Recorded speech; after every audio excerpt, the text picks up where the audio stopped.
তারা প্রায় 100 লোকের একটা বাহিনী নিয়ে তাদের পার্শ্ববর্তী এলাকা শালিকা কেন্দ্রের আমার যিনি পরিচালনা করেন অত্র ইউনিয়নের চেয়ারম্যান আবু বকরের বাড়িতে আক্রমণ করে।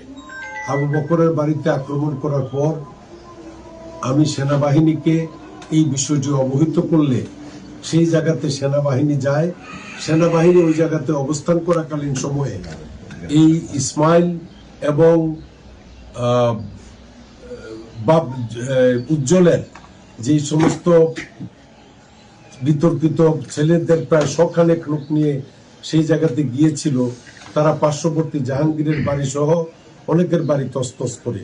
এই বিষয়টিও সেই জায়গাতে অবস্থানরত সেনাবাহিনীকে অবহিত করা হয়, কিন্তু তাদের বিরুদ্ধে সেনাবাহিনী কোনো অ্যাকশন নেয় নাই। তো এই সমস্ত বিষয়গুলোর থেকে প্রমাণিত হয় যে তারা একটা পক্ষপাতমূলক কর্মকাণ্ড তারা করেছেন। আজকে নির্বাচনকালীন সময়ে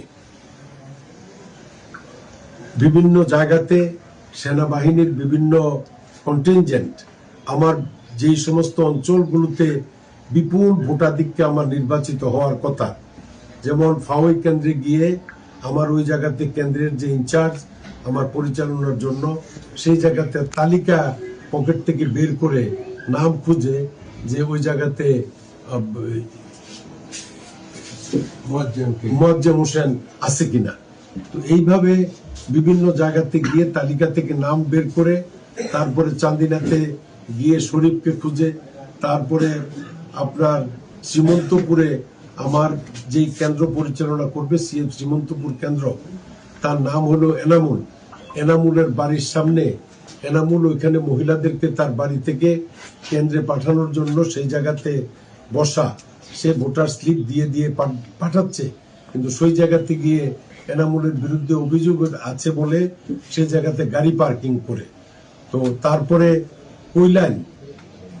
কুইলাইন এলাকাতে বাবর আমার রেদওয়ান আহমেদ কলেজের একজন প্রভাষক, সেই কেন্দ্র পরিচালনার জন্য তিনি দায়িত্বে আছেন, তিনি কেন্দ্রের বাইরে ভোটার স্লিপ দিচ্ছেন। ওইখানে গিয়ে বাবরের নাম ধরে ডেকে বাবরকে শনাক্ত করে তাকে মারধর করে। তারপরে এই কাডেরা রামচন্দ্রপুর, এটা আমার বাড়ির পাশের কেন্দ্র, সেই জায়গাতে আলী মেম্বার ওই কেন্দ্র পরিচালনায় ভোটার স্লিপ দেওয়া বা মহিলাদেরকে আমার গ্রাম থেকে এই বেবি ট্যাক্সি দিয়ে নেওয়া আনা বা এই সমস্ত কার্যক্রম সে পর্যালোচনা করে। তো সেই জায়গাতে গিয়ে আলী মেম্বারের নাম ধরে তাকে চিহ্নিত করে সেই জায়গাতে মারধর করে, এই জাতীয় ঘটনা। তারপরে এই আমার বাড়ির পাশে মাইজকার ইউনিয়নের রসুলপুর একটা কেন্দ্র আছে, রসুলপুর কেন্দ্রে আশিসের বিরুদ্ধে কোনো অভিযোগ আছে বলে আমার জানা নাই, কিন্তু তারা সেই জায়গাতে আশিসকে লাইনে দাঁড়ানো অবস্থা থেকে ধরে এনে মারধর করে তাকে বেঁধে রাখে, তারপরে কত কিছু সময় পরে তাকে ছেড়ে দেয়। এই জাতীয় বিভিন্ন জায়গাতে এই যে ঘটনাগুলোর কারণে আমার যারা ভোটার, সারা থানায় আর্মির এই হস্তক্ষেপ এগুলো প্রমাণিত হওয়ায় আমি তখন যে ক্যাম্প কমান্ডার আছেন মেজর সাইদ, সকল বিষয়গুলো নিয়ে আমি ওনার সাথে আলোচনা করি। আমি বলি যে নির্বাচন চলাকালীন সময়ে একটা দলের নেতা কর্মীদেরকে এইভাবে তল্লাশি চালিয়ে যদি মারধর করা হয় তাহলে আপনাদের কর্মকাণ্ডটা প্রশ্নবিদ্ধ হবে। তারপরে তিনি আমাকে উত্তরে বলেন যে আমাদের কাছে কোনো অভিযোগ থাকলে আমাদের ক্ষমতা আছে, আমরা কাউকে জিজ্ঞাসাবাদ করতে পারি। তারপরে কোনো ব্যক্তি যদি নির্দোষ হন তাইলে আমরা তার নাম জিজ্ঞেস করলে তারা পালিয়ে থাকবে কেন? তো আমি তার সাথে কোনো রকম বিতর্কে যাই নাই। আমি শুধু এইটুকু তাকে বোঝাতে চেষ্টা করেছি যে আজকে আমার নির্বাচন, আপনারা শান্তি শৃঙ্খলা বজায় রাখে লেভেল প্লেইং ফিল্ড তৈরি করার জন্য আপনাদেরকে মোতায়েন করা হয়েছে। কারো বিরুদ্ধে যদি কোনো অভিযোগ থাকে তাহলে সেই বিষয়টা তদন্ত হবে। তদন্তে যদি প্রমাণিত হয় যে তাদের অভিযোগ সত্য তাহলে পুলিশ তাদেরকে গ্রেফতার করবে। কিন্তু আপনাদেরকে তো কাউকে এইভাবে অভিযোগের উপর ভিত্তি করে নির্বাচন চলাকালীন কোন দলের নেতা কর্মীকে গ্রেফতার করার কতটুকু ক্ষমতা দেওয়া হয়েছে সেই ব্যাপারে আমি সন্দিহান। তো তারপরে তিনি বলেন যে আপনি অনেক শিক্ষিত মানুষ, আপনি 4 বার নির্বাচিত হয়েছেন, আপনি অনেক কিছু জানেন। হ্যাঁ, আমরা যা কারো বিরুদ্ধে অভিযোগ থাকলে তাকে জিজ্ঞাসাবাদের জন্য যে কোনো সময় যে কোনো পদক্ষেপ নিতে পারি। তো তাদের এই আর্মির বিভিন্ন জায়গাতে বিভিন্ন কেন্দ্রে আমার নেতা কর্মীদের উপরে এই জাতীয় হস্তক্ষেপ মারধরের কারণে আমার যারা ভোটার তারা সমস্ত উপজেলাতে শঙ্কিত হয় এবং সেই জায়গা অনেক কেন্দ্র থেকে আমার ভোটাররা ভোট না দিয়ে প্রাণ ভয়ে পালিয়ে যায়। এই সমস্ত ঘটনার পুনরাবৃত্তি যাতে না ঘটে আমি এটা জেলা প্রশাসককে অবহিত করি। জেলা প্রশাসককে অবহিত করে আমি পুরো বিস্তারিত বিষয়টা তাকে বলি।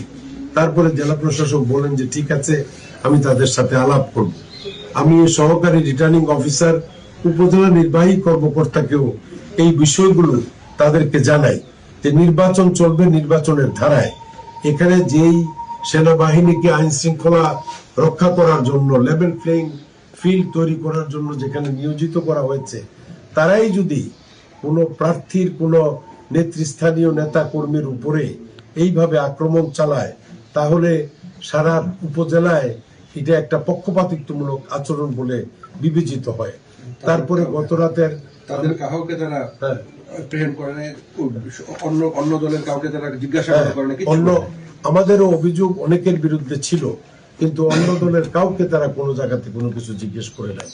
বিভিন্ন জায়গাতে যেখানে আমার বিএনপির লেভেল পরা গলায় কার্ড পরা লোক দেখেছে সেই জায়গাতে তাদের উপরে আক্রমণ করা হয়েছে, তাদেরকে প্রহার করা হয়েছে। তার প্রমাণাদিও আমাদের কাছে আছে, সাক্ষী আছে।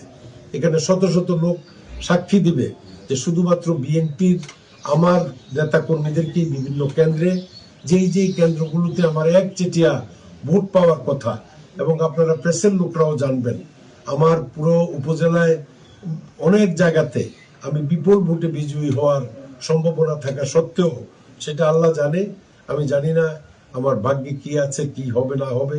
তবে এই আর্মির এই জাতীয় হস্তক্ষেপ পক্ষপাতমূলক বলেই আমার কাছে প্রতীয়মান হয়, যার কারণে আমি অনেক বড় ক্ষতিগ্রস্ত হবে বলে মনে করি। এবং মহিচাল আমার বাড়ির পাশের কেন্দ্র। মহিচালে একচেটিয়া অন্য কোনো প্রার্থীর অনেকেই এজেন্টও সেই জায়গাতে দিতে পারে নাই, কিন্তু কার কোন অভিযোগের কারণে তারা এসে আমার বিএনপির কর্মীদেরকে এইভাবে হেনস্থ করার জন্য দৌড়াদৌড়ি করা একটা ভিডিও আমার কাছে আছে, সেটা আমি সংরক্ষণ করেছি। যে তারা অনাহুত আমাদের লাইনে থাকা লোকদেরকে বা দাঁড়িয়ে থাকা লোকদেরকে 400 গজের বাইরে যদি কেউ থাকে সেটা তো কারো কোনো কর্তব্য বিষয় নয়, কিন্তু এই জায়গাতে এসেও তাদের উপরে তাদের অনেককে পিটানো হয়েছে এই মহিচাল কেন্দ্রে। এখনো এই সমস্ত জিনিস আছে। যদি কেউ তাদের এই কর্মকাণ্ডকে ভিডিও ধারণ করে তাদেরকে পর্যন্ত দৌড়ে ধরে ভিডিওগুলা ডিলিট করা হয়েছে। তো এতে প্রমাণিত হয় যে তারা কোনো না কোনো পক্ষকে সমর্থন দিয়েছেন এবং শুধুমাত্র আমার পক্ষের লোকদেরকে, আমার নেতা কর্মীদেরকে বিভিন্ন জায়গায় এইভাবে তল্লাশি চালানো, চেঞ্জ করা, এটা একটা প্রশ্নবিদ্ধ কর্মকাণ্ড বলে আমি মনে করি। এই প্রেস কনফারেন্স আমার নির্বাচন বর্জনের কোনো ঘোষণা নয়। আমার সমর্থকরা এত প্রতিকূলতার মাঝেও আমাকে ভোট দেওয়ার চেষ্টা করেছে। আমার ভোটারদের সম্মানে কোনো অবস্থাতেই এই নির্বাচন আমি বর্জন করছি না, কিন্তু বাংলাদেশের জনগণের কাছে আমি চান্দিনাবাসীর প্রতি কৃতজ্ঞ। এই সমস্ত কর্মকাণ্ড, অন্যায় কর্মকাণ্ডের ফিরিস্তি আপনাদের মাধ্যমে সারা জাতিকে জানাতে চাই, যা আমি উপলব্ধি করেছি, যা আমি মনে করেছি। এবং সেনা ক্যাম্পের বিভিন্ন অফিসারদের এই জাতীয় কর্মকাণ্ড আমার এই নির্বাচনকে বিতর্কিত করেছে। আমার চান্দিনাবাসী বিভিন্ন কেন্দ্রে অনেকেই এই সমস্ত বিষয়ের প্রত্যক্ষ সাক্ষী, যার তাদের এই জাতীয় অবাঞ্ছিত হস্তক্ষেপ বলে আমি মনে করি। হস্তক্ষেপের কারণে আমার নেতা কর্মীরা নানাভাবে বিভ্রান্ত হয়েছেন এবং অনেকে ভোট না দিয়ে পালিয়ে গেছেন, এই ভীত সন্ত্রস্ত হয়ে পালিয়ে গেছেন। এটুকু আপনাদের মাধ্যমে সারা জাতিকে আমি জানাতে চাই, কারণ সারা দেশ জানে আমি অত্যন্ত জনপ্রিয় ব্যক্তি। এই চান্দিনা উপজেলাতে আমার জনপ্রিয়তার সাথে অন্য কারো জনপ্রিয়তা বা ভোটারদের যে সমর্থন আমার চান্দিনা উপজেলায় ছিল বলে সারা দেশের কাছে এটা জানা একটা ঘটনা। কিন্তু তাদের এই জাতীয় নির্বাচনের পূর্বাপর হস্তক্ষেপ আমার এই নির্বাচনকে প্রশ্ন